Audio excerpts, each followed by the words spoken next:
मित्रों नमस्कार। लोग कलयुग को बहुत खराब कहते हैं और है भी।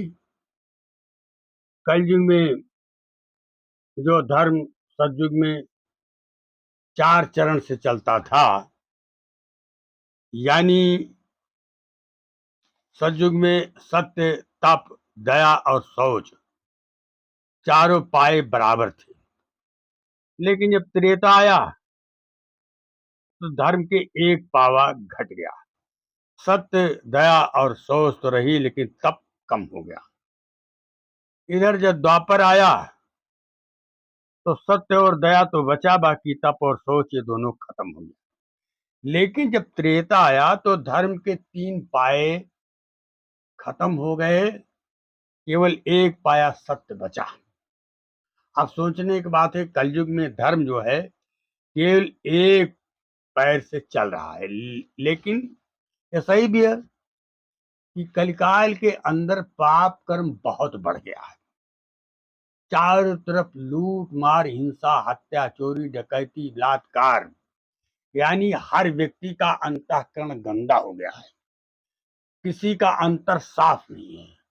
वो चाहे मठ मंदिर के अंदर बैठा हो, चाहे व्यासपीठ पर बैठा हो, चाहे देश के सर्वोच्च पद पर बैठा हो, कहीं भी बैठा हो, कितने भी सम्मानित पद पर बैठा हो, लेकिन आज देखा जा रहा है कि काफी हद तक लोगों का अंतःकरण गंदा है। उनके अंदर कपट भरा हुआ है और लूट मार की प्रवृत्ति है, लोभ व्याप्त है। ऐसी स्थिति में भी लेकिन आपको ताज्जुब होगा कि गोस्वामी जी ने लिखा कि कल युग सम नहीं आन युग है, लेकिन जो नर कर विश्वास, यानी कलयुग से बढ़िया कोई युग था ही नहीं। क्यों? इसका एक कारण सबसे बड़ा है। कलयुग के अंदर संतों की भरमार हो गई। सतयुग था, सतयुग में गिने चुने संत थे और वो भी गुप्त संत थे, वो प्रकट संत नहीं थी। सबसे पहले ब्रह्मा के मानस पुत्रों में मैथुन सृष्टि से इनका जन्म नहीं हुआ था। केवल ब्रह्मा के मन से कल्पना कर लेने मात्र से सनत सनंदन सनातन सनत कुमार ये चारों भाई प्रकट हुए थे। इसके बाद फिर ये आपके नारद जी आते हैं। नारद हैं, वशिष्ठ हैं, अत्रि हैं, कश्यप हैं, भृगु, अंगिरा, मरीच आदि, ये 10 भाई प्रकट होते हैं। बस यही गिने चुने संत सतयुग में थे। लेकिन तब सृष्टि की शुरुआत थी, ये सारे जीव सतलोक से आए थे। इनके अंदर सत्य, दया, शौच यानी पवित्रता, तप ये सब भरपूर था। तब अधर्म कम था, हर व्यक्ति का अंतर साफ था, लोग में प्रेम था, सौहार्द था, भाईचारा था। और तब धर्म चारों भाव से तीनों लोकों में भ्रमण करता था। लेकिन एक जो मुख्य चीज, मुक्ति, मुक्ति बड़ी कठिन थी। धर्म तो ठीक है कि धर्म का ही बोलबाला था, अधर्म बहुत कम था। लेकिन जो मनुष्य के पुरुषार्थ का चौथा पायदान है, भाई धर्म, अर्थ, काम और मोक्ष, आखिरी पायदान है मोक्ष, मुक्ति, सदगति। यानी ये जीव, चेतन जीव 84 लाख योनि में नाना दुखों को भोगा और भोगते भोगते 84 लाख योनि पूर्ण करके अब जा करके मनुष्य शरीर मिला। अब इसी मनुष्य शरीर में धर्म था जीव का कि भजन करके, भक्ति करके, जैसे तैसे चाहे जैसे हो, लेकिन फिर इसे 84 लाख योनियों में सांप, बिच्छू, गोजर, पशु, पक्षी, कीड़े मकोड़े बन के नरक न भोगना पड़े, माँ के घर में उल्टा न टंगना पड़े, बड़े बड़े नरकों में न जाना पड़े, जंदूतों के हाथ से मुग्गर की मार ना सहना पड़े। इससे सबसे बचने का उपाय मनुष्य शरीर में था। आदमी भजन करके निकल जाता है, लेकिन नहीं, पुण्य तो सतयुग के अंदर बहुत था। धर्म के चारों पाए थे, लेकिन अफसोस मुक्ति बड़ी कठिन थी। सतयुग जोगी सब विज्ञानी, करि हरि ध्यान तरहि भव पानी। यानी हर प्राणी जो था, मुक्ति अगर उसको लेना है तो उसको ध्यान धारणा समाधि लगाना पड़ता। 1 लाख वर्ष की आयु बल होती थी। ऐसे समाधि में जीव चला जाता था, परमात्मा चिंतन में चला जाता था। तो चूंकि प्राण हड्डी में था, इसलिए ऊपर का खोल चमड़ा है, मांस है, खून है, सब कीड़े मकोड़े दीमक चोटी चूटे खा जाते। 1 लाख वर्ष का आयु बल होता था। 80-90 हजार वर्ष तक लोग समाधि लगा लेते थे, तब जाकर के कहीं जीव आवागमन से मुक्त होता था। फिर इधर जब त्रेता आ गया, तो त्रेता में मनुष्य का आयु बल जो है 10 गुना घट गया। सतयुग में जीव की आयु बल 1 लाख वर्ष था, लंबाई इसकी 21 हाथ थी, प्राण इसका हड्डी में था, मन इसका हाथी के समान निश्चल था। जहां टिका देता था वहीं टिक जाता था। लेकिन जब त्रेता आया तो आयु बल 10 गुना घट गया। 1 लाख के बजाय 10,000 गुना, 10,000 वर्ष हो गया। और लंबाई 21 हाथ से घट करके 14 हाथ हो गई। खून जो हड्डी में था वो छोड़ करके, वो प्राण हड्डी में था, वो आकर के खून में पहुंच गया। मन जो हाथी के समान निश्चल था, वो घोड़े के समान चंचल हो गया। तब संतों ने, महापुरुषों ने व्यवस्था बनाई कि त्रेता विविधि यज्ञ नर करही, और प्रभु ही समर्पी कर्म भव तरही। तब त्रेता में यज्ञ का विधान कर दिया गया। अजीव यज्ञ करके, अनुष्ठान करके, और तब आवागमन से मुक्त होता था, अपने कर्म बंधन से मुक्त होता था। यानी अपने कर्मों को, पाप है पुण्य है, उसको जलाता था यज्ञ करके। देखिए, जब तक जीव के पास कर्म रहेगा, जीव को जन्मना पड़ेगा, तो चाहे पाप कर्म हो चाहे पुण्य कर्म हो। पाप पुण्य जब दोनों नासा, तब जीव पावे ममपुरवासा। भगवान के धाम को जीव तभी जाएगा जब उसके पास न पाप हो न पुण्य हो। अगर पाप रहेगा तो पाप भोगने के लिए आना पड़ेगा, और पुण्य रहेगा तो उसे भी भोगने के लिए आना पड़ेगा। खैर, त्रेता में यज्ञ का विधान किया गया। इसके बाद आया द्वापर। तो त्रेता में भी गिने चुने संत रह गए थे। त्रेता में बहुत ज्यादा संत नहीं थे। ये क्या है कि आपके त्रेता में अगस्त्य महाराज थे, भरद्वाज थे, अत्रि थे, नारद थे, और वाल्मीकि जी भी प्रकट हो चुके थे, संत गति में आ चुके थे। तो इस तरह से गिने चुने संत त्रेता में भी थे। तो वहां भी यज्ञ का विधान था। मुक्ति बहुत कठिन चीज थी। लेकिन जब द्वापर आया, तो द्वापर में जो है, इसमें भी बहुत गिने चुने व्यास थे, नारद थे, विदुर थे। इधर ये पांचों पांडव भी संत गति के ही थे, धर्मराज युधिष्ठिर भी संत थे, कुंती भी संत थी। ये सब संत गति के थे। भीष्म थे। लेकिन इन लोगों ने तमाम विपत्तियों का सहन किया, अपना युद्ध में बचे रहे। ये मुक्ति भक्ति से ज्यादा इनका सरोकार ही नहीं रहा। यानी द्वापर में भी मुक्ति बड़ी कठिन थी। द्वापर केवल हरिपद पूजा और जीव मुक्त का भाव न दूजा है। द्वापर में संतों ने रास्ता आसान कर दिया और पूजा का विधान लागू कर दिया था। अपना धूप दीप नैवेद्य घोषोपचार से पूजन करके भगवान का जीव मुक्त हो जाता था। लेकिन जब कलयुग आया, तो कलयुग में तो संतों की भरमार हो गई। अब वो भी प्रकट संत, अंतर का पूरा भेद खोल दिया। ऊपर के रूहानी मंडलों का पूरा पूरा ब्यौरा बताते थे। आंखों देखा, सादल कमल क्या है, त्रिकुटी क्या है, भंवर कुपा क्या है, दसवां द्वार क्या है, शून्य क्या है, महाशून्य क्या है, सतलोक क्या है, अलग क्या है, अगम क्या है, नामी धाम। हर धामों का ब्यौरा बराबर बताते। कलयुग में संतों की भरमार इतनी ज्यादा हो गई कि आपको ताज्जुब होगा। इसीलिए मुक्ति सबसे आसान। और तब गोस्वामी जी ने लिखा कलयुग जोग न यज्ञ न ज्ञाना, कलयुग में वो सतयुग का योग समाधि बहुत मुश्किल।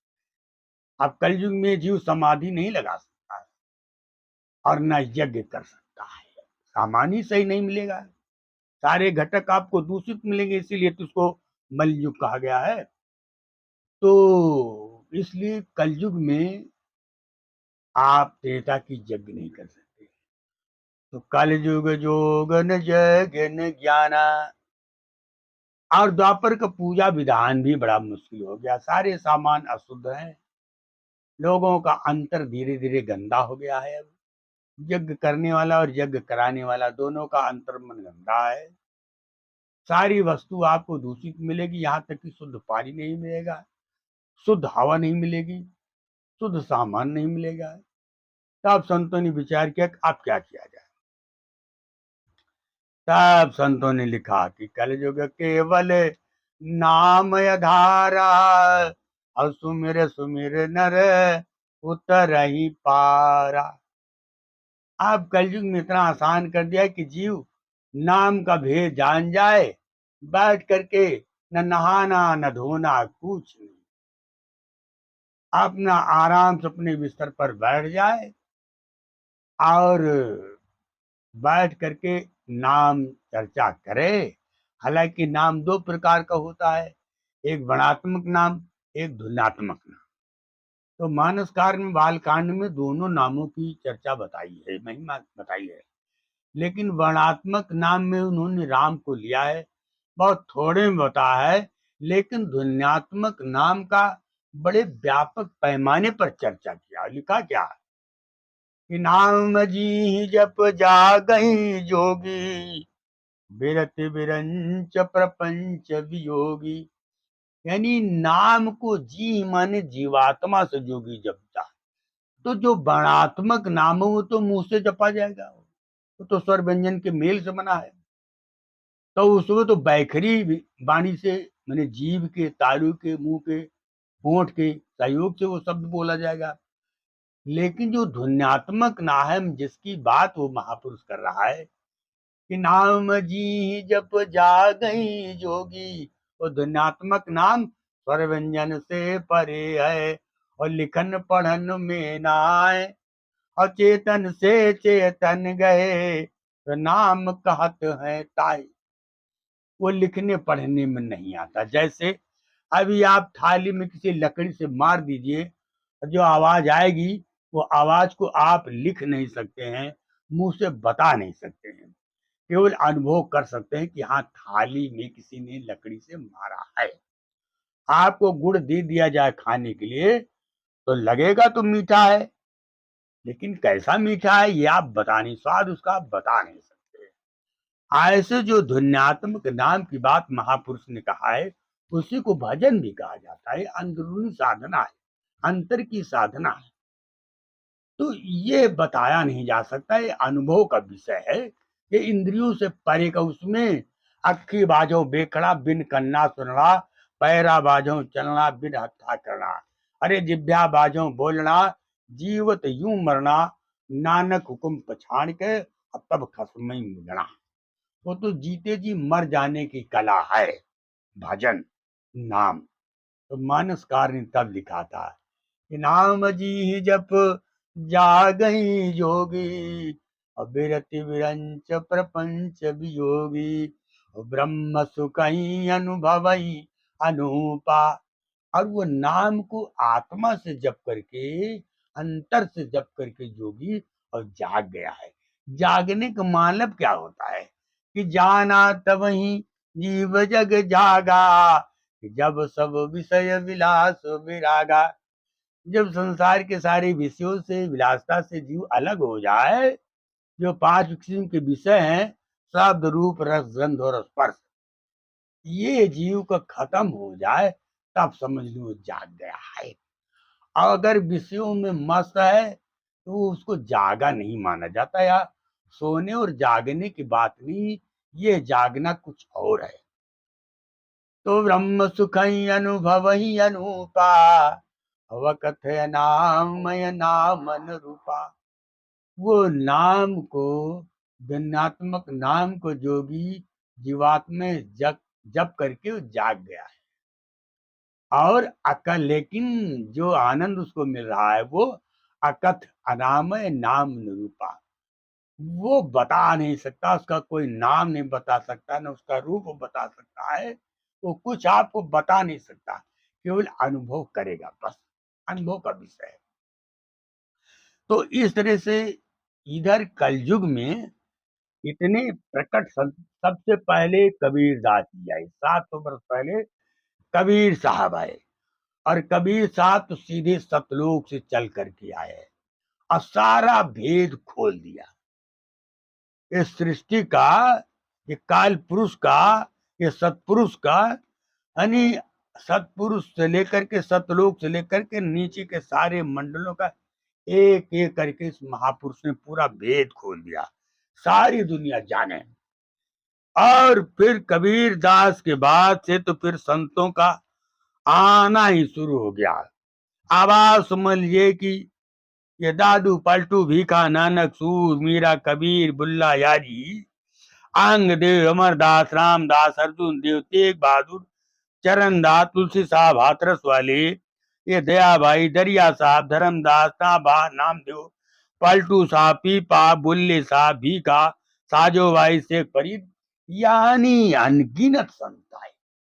और सब पूरे संत परिवार में रह करके अपना खेती गृहस्थी का धंधा रोजगार करते हुए और अपने बाल बच्चों के बीच में रह करके भगवान को प्राप्त किया, और पता नहीं कितनों को राम का भेद, भजन का भेद बताया, अब पता नहीं कितनी जीव रिद्धि सिद्धि प्राप्त किया।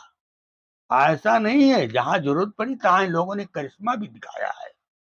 ये तमाम संताएं हैं और इन्होंने दुनिया को जगाने का काम किया, लोगों को नाम का भेद, भजन का भेद बताया, और भजन करके मुक्ति इतना आसान कर दिया कि भौतिक वस्तु तो जुटाना तुमको कठिन पड़ जाएगा। सांसारिक सामान जो है वो तो जुटाने के लिए भाई पैसा चाहिए, द्रव्य चाहिए, पौरुष लगेगा, लेकिन मुक्ति जो है, मुक्ति में पैसा नहीं चाहिए, बल्कि पैसे की ओर बचत हो जाती है। मुक्ति मुफ्त मिलने वाली चीज है, मुक्ति, उसका नाम जो है मुक्ति किया गया है, वो मुफ्त में मिलने वाली है मुक्ति। ये संतों ने क्या किया, यद्यपि इसमें तमाम तो संत आवाज, इधर कुछ ऐसे संत आ गए कि ये तो अभिशाप है, संत के नाम पर अभिशाप है, इनको तो नाम लेने में पाप लगता है। क्योंकि देखो, संत का भेष धारण करना तो आसान काम, लेकिन निर्वाहन करना कठिन काम है। तमाम संत कुछ ऐसे हैं, कपटी, भोगी, नरकी, कि वो जेल के अंदर सजा काट रहे हैं। बताइए, ये तो स्वयं तो जेल चले गए, अपने पीछे लाखों शिष्यों की प्रतिष्ठा बर्बाद कर दिया, मटिया मेट कर दिया, उनकी श्रद्धा को ठेस पहुंचाई, उनके भाव को, विचार का अपमान किया, मारा, अपने अपनाए हुए जीवों का बहुत बड़ा अपमान किया। और जबकि संत जो होता है, संत होता है, उसकी वेशभूषा से, उसके खान पान से, उसकी कार्यशैली से अपने आप जाहिर हो जाता है संत क्या है। आजकल तमाम ऐसे संत हैं।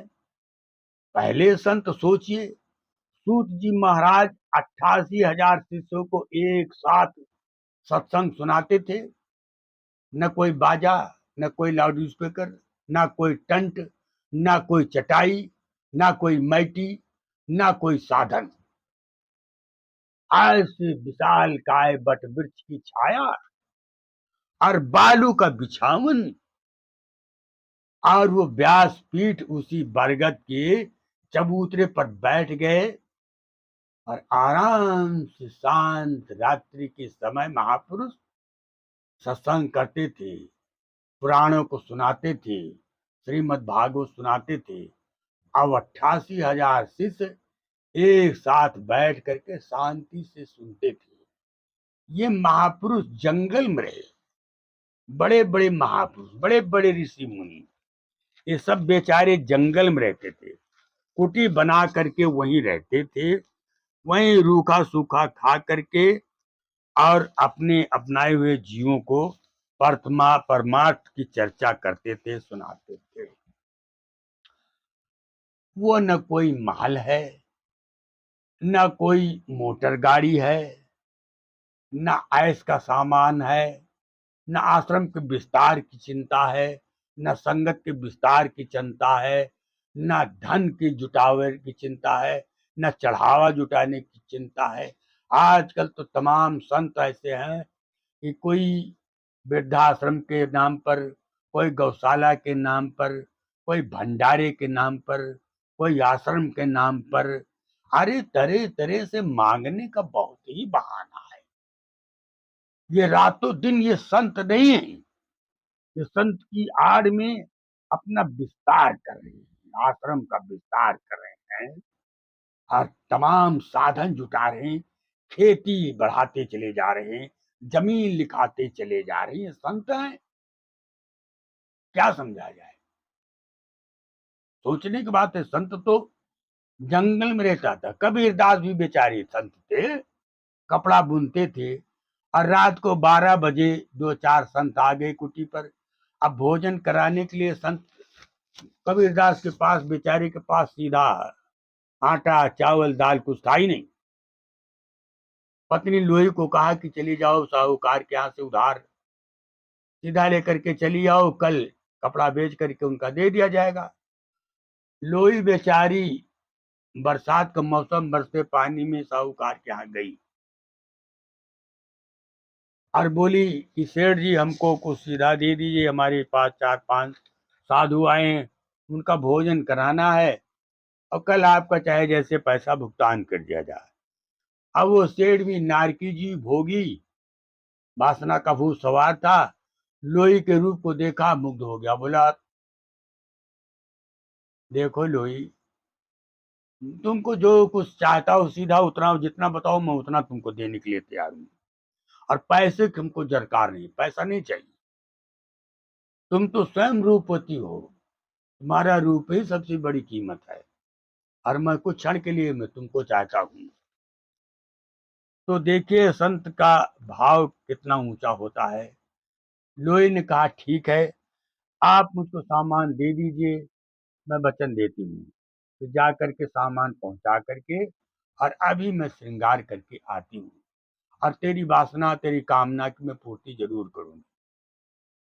खैर तुरंत हंसी खुशी वो सेठ जो है लोही को आटा चावल दाल मिर्च मसाला जो कुछ मांगा दे दिया।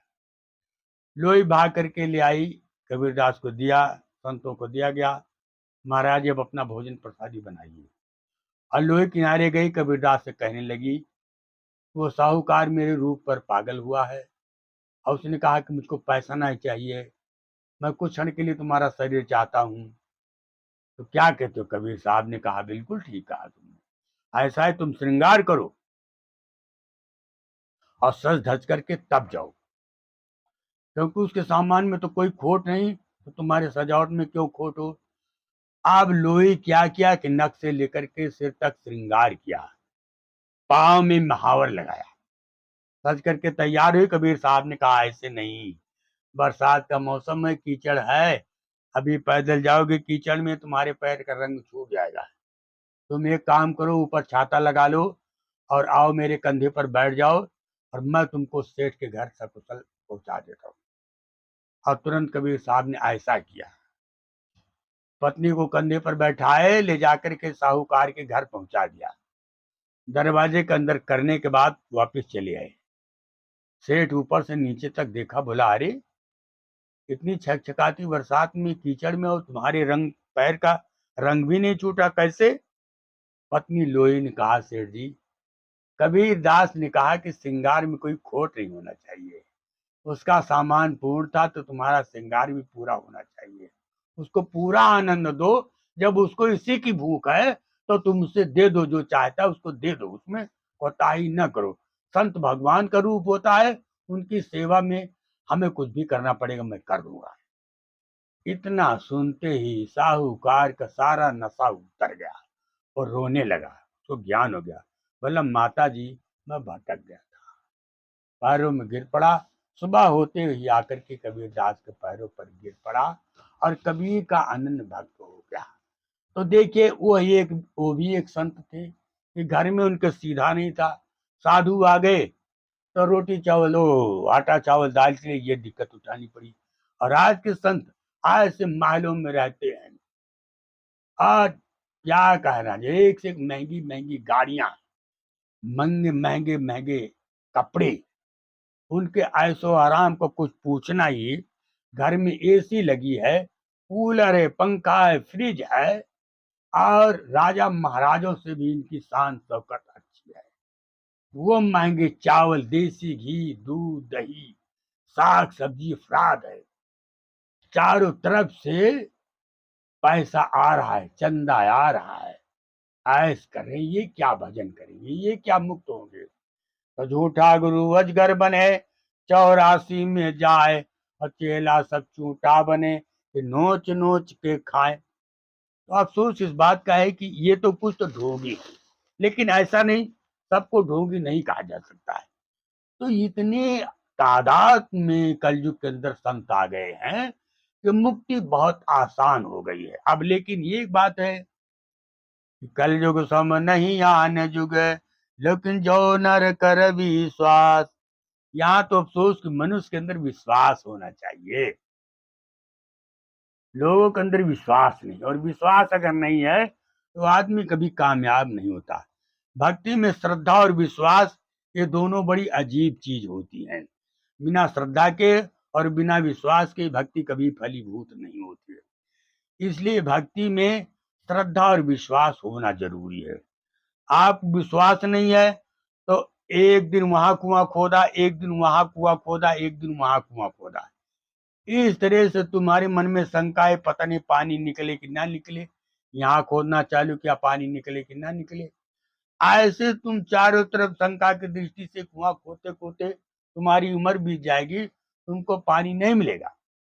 श्रद्धा के साथ, विश्वास के साथ, लगन के साथ, दृढ़ता के साथ एक ही जगह पर जुट गए होते तो शायद पानी निकल जाता है। ऐसे ही संत कोई खराब नहीं होता है। तुम्हारे विचार, तुम्हारे चिंतन, तुम्हारी लगन, तुम्हारा अंतर साफ होना चाहिए। तो हर जगह मुक्ति है। कोई भी संत है, उसका चरित्र गंदा भले है, लेकिन रास्ता तो आपको जो उसने बताया है, आपको उस रास्ते पर चलने का तुम्हारा धर्म है। संत क्या करता है, उसके करनी पर हमको विचार नहीं करना चाहिए, उसके कथनी पर विचार करना चाहिए। तो प्रेमियों, ये कलयुग सबसे आसान युग है।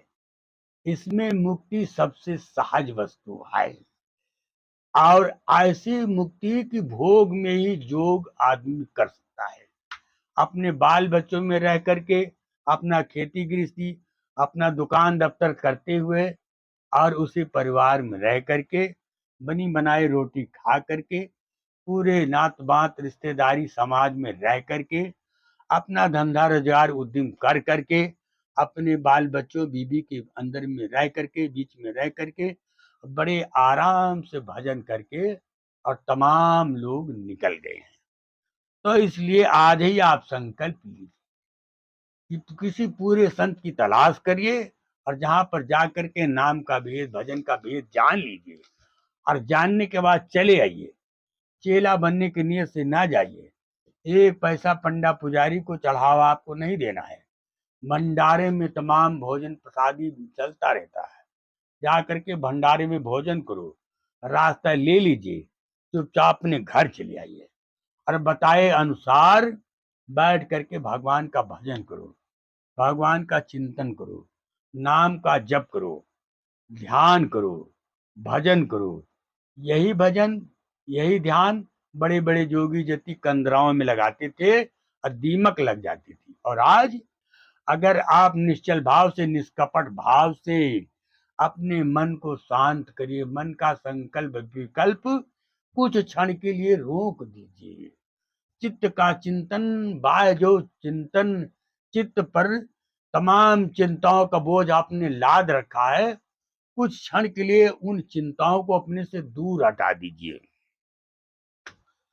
और परमात्म चिंतन में लग जाइए। और संतों का तो कहना यहाँ तक है कि जीव अगर मेहनत करे, एक महीने के अंदर उसको भगवत प्राप्ति हो सकती है। मुक्ति क्या है? आनंद से जान सकता है, समझ सकता है। ऊपर के मंडलों में स्वर्ग क्या है, नरक क्या है, शक्ति धाम क्या है, गोलोक धाम क्या है, अमरावतीपुरी क्या है, साकेत धाम क्या है, शिवपुरी क्या है, इस सारे मंडलों को, सारे लोगों को ये संत जाते थे, देख दाख करके, घूम घाम करके फिर शरीर में आ जाते हैं। भजन जीते जी मरने की कला ही है। तो प्रेमियों, ये चर्चा मैंने आपके सामने किया कि कलयुग में मुक्ति सबसे आसान चीज है। कोई खर्चा नहीं, सब सुलभ, सब दिन सब देशा, असेव सादर समन कलेसा। अगर जीव उसको आचरण में उतारे तो बड़े से बड़े संकट इसके कट जाते हैं। अब रही प्रेमियों, मेरी वार्ता आपने सुनी, कैसी लगी, अच्छी लगी कि खराब लगी, आप कहाँ से सुन रहे हैं, कमेंट बॉक्स में जरूर बताना। और मेरे चैनल में अगर आप नए हैं तो इसको सब्सक्राइब करना है।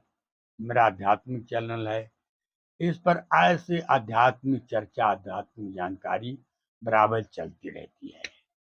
तो इस तरह से प्रेमियों, मैंने आपके सामने एक कलयुग में मुक्ति कितनी आसान है, इसी पर मैंने चर्चा किया है। तो अब इसी के साथ मैं वाणी को विराम देता हूँ। जय श्री राम।